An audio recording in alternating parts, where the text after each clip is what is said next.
Welcome to the KingPrince 21 show. I'm your host, Kale. It's good to see y'all. Good to be back on the mic. Been a little under the weather. Um, click that click that subscribe button, like, and leave comments if you would. Today, my topic's going to be about being petty, and I'm gonna tell you a few stories about people being petty. So, So, you know me, I'm raised from Cleveland, and I worked in this metal processing plant where there were multiple ethnicities. Ethnicities.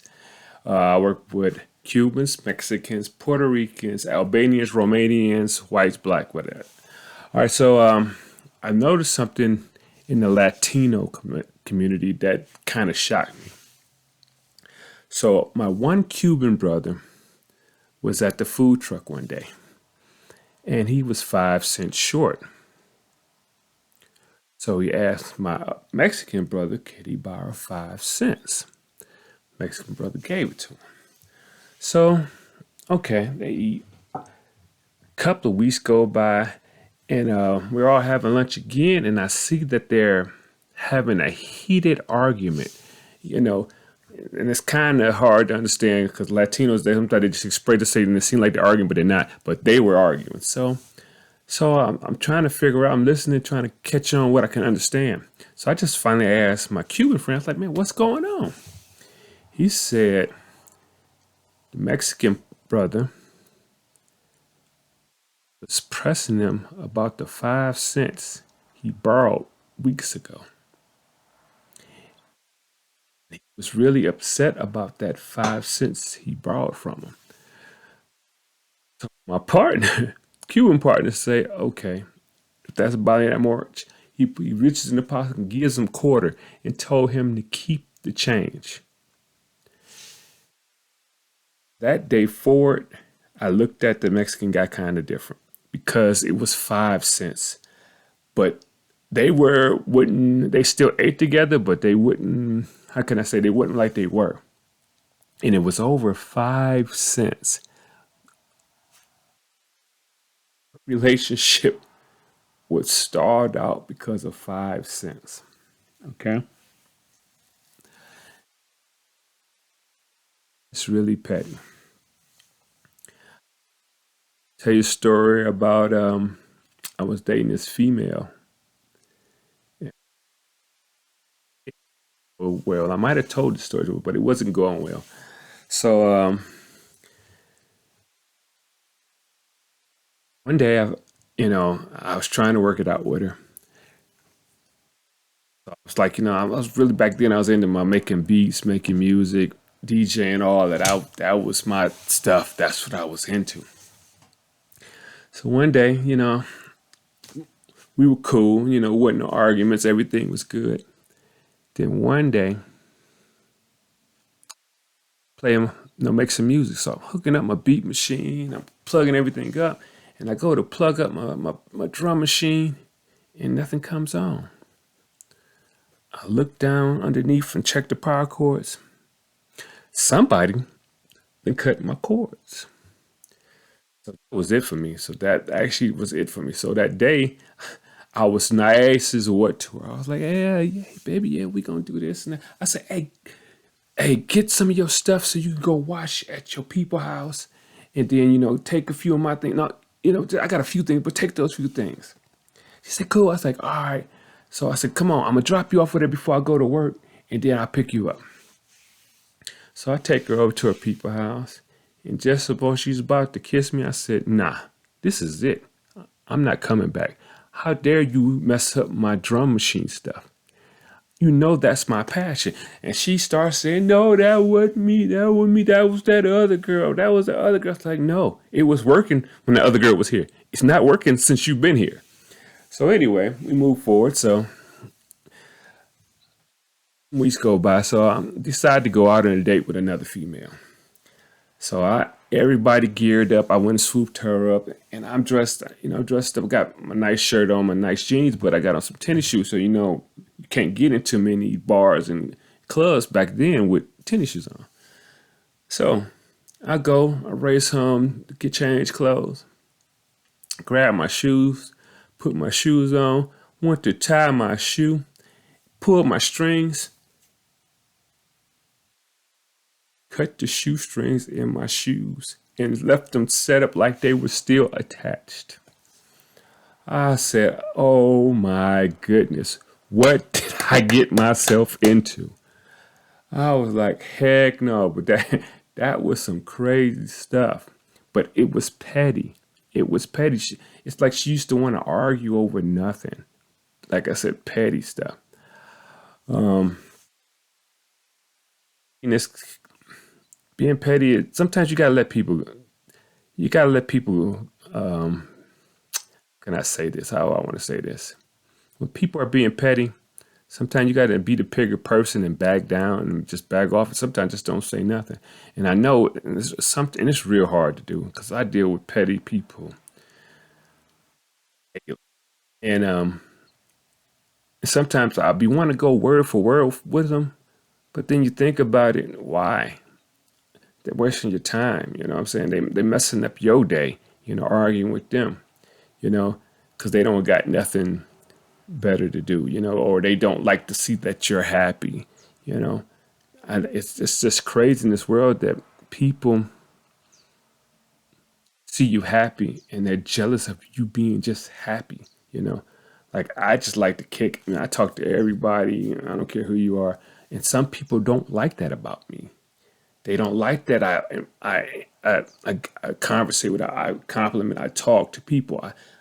I build relationships, and some people just don't like that I do this, and it's probably because they can't do this. But instead of hating me, why don't you ask me how to do it, or why don't you hang around me and watch how I do it? But they don't. Yeah, that's just people being petty. But let's talk about. I want to talk about some other things. I have been talking to a couple of people, a couple of stories I heard this week that was crazy. And this is like a public service announcement that you need to listen to. This one story I'm about to tell. I have a Latino brother who's telling me a story about that he was cooking at one of these restaurants, and he would see these customers come on a regular basis. Okay. And so one day they came in, they saw him cooking, they get their usual. So they asked, "Hey, why don't you come and hang out to our house, cook for us? We'll pay you." You know. So he's like, "Okay," because he thought everything was okay. So he said he goes over there, cooks a beautiful meal. Everybody enjoys it. So after everybody eats, so now drinking and they're getting high, smoking weed or whatnot. So they offered him some. Yeah. He said he began to feel weird and out of his body. So he called somebody to come get him because he didn't know what was going on. Okay. So a day or two passes and he's at work. The same customers that brought him to his house came up there with a gang of people saying that he stole $5,000. He's scared, like, I didn't do that. I don't I never did. I didn't do that. So he's trying to explain. No, no, no. They're saying, no, we gonna kill you. We gonna I said they are kid we didn't kill people for less, and they're really going. And so they got him shook. They shook him to the point that he said, just call the police and we'll deal with it there. Well, they said, we'll be back. We'll come back. They come back and say, you didn't take the money. It was one. They didn't apologize. They didn't say anything. They thought it was just normal and just looked at him. But the lesson he learned that day is you can't trust everybody. You can't drink with everybody. You can't smoke with everybody. You can't bring everybody to your house. They were going to kill this man for something he did not do. They accused him of something that he did not do. So you got to be careful. You got to be careful with dealing with people. Tell the story. Guy I know that was working on construction, and it job working right. It was him and their whole crew was out there on the construction site working. So they all get out to go work. They all came in the same vehicle. They all, like I said, yeah, everything they did was together. They came in the truck. So one of the co-workers on the construction site left their wallet in the truck. So it's what's been said. So they're working, they're working, they're working. So the one co-worker comes back and looks in his wallet and says, one of y'all stole my money. Everybody on that crew at the construction site was like, "Nah, man, we didn't take no money from you, bro. We didn't do anything, bro. Why would we take from you? You part of our team." Why? No, y'all took my money. And they keep saying, "Bro, we did not take your money." So that worker calls the supervisors. Supervisor comes, that asks a question, said, "Which one of y'all take the money?" Or instead of investigating, says, "Which one of y'all took the money? I know one of y'all took it." And everybody on that construction crew was like, "No, ain't nobody took it. Ain't nobody did anything. What are you talking about?" So that supervisor of the construction crew was like, "What you want me to do? You want me to call the police?" Dude said, "Yeah." Police came out to the situation, to the construction site, patted everybody down, checked everybody's pockets, and found there was no money in nobody's pocket. Nobody had $500. So the one worker said, "I know one of y'all stole it," and kept just saying that. And all of a sudden, dude gets a call on a cell phone. It's his friend. His friend said, "Hey, bro, hey, I'll give you that 500 back that I borrowed from you last night, and by Friday." Dude, done. He forgot he had lent money to his partner. I started apologizing, but everybody was offended because you're on your crew. This is your people you work with. Why would I steal from you? But everybody's offended. So the dude just tries to do everything to work, but nobody wants to deal with him no more because he was just out of line. Here's what. So more of this story is: can't jump to conclusions. Try to get all the information. Get information, do research, and don't accuse people until you have the facts. It's all about facts. You can't go by what you think or what you feel because sometimes your feelings is wrong. The crew was more offended by the supervisor as well because he just came and just instantly jumped on the dude's side and said, "Y'all did it," and didn't even investigate. He didn't even try to find a solution to get to or ask questions to the one worker who said he lost the money. Were you sure you ain't leave it at home? None of that. He just said, "You guys, one of you guys took it," and was pointing out a particular guy from my understanding.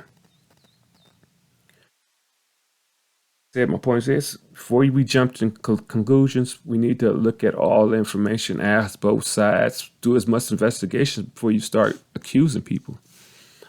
I mean, once you break that trust or once you establish I think you did something, it's hard to come back from. It's hard to bring a relationship back from being of accusations that was just something that a person just totally forgot. Try to get as much information and try not to think the worst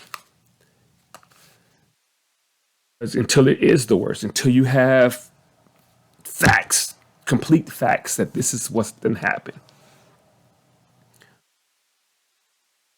So now that construction crew is kind of, I think they might have to dismember because nobody trusted nobody. Nobody wanted to be around the one person. Nobody wanted to be around that because nobody was treated fair. Take your time when you're making judgments. Take your time, make accusations.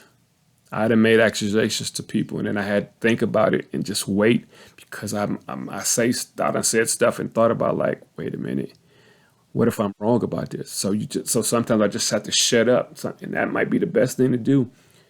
If you don't have the answer, you can't state the facts, or you don't know the facts, just sit back and listen. Because guess what? The answer always comes if you keep quiet. I noticed that anything you want to know about anything that you have a thought about, close your mouth and just listen. Keep your ears open, and the answer will come to you. With that, I want to say thank you for coming. Thank you for listening to me. Let's try to live together. It's in this world right now. It's crazy. We need each other more than anything. Vision is not what we need right now. We need unity. Got to somewhere find it. So, my quote from one of my favorite comedians, Earthquake: "Put God first, and everything will follow." I've been Kel. This is KingPrince 21 Show. Please hit that subscribe button or that like button. Leave a comment. If you don't like what I'm saying, tell me so I can change it. Love you guys. Bye.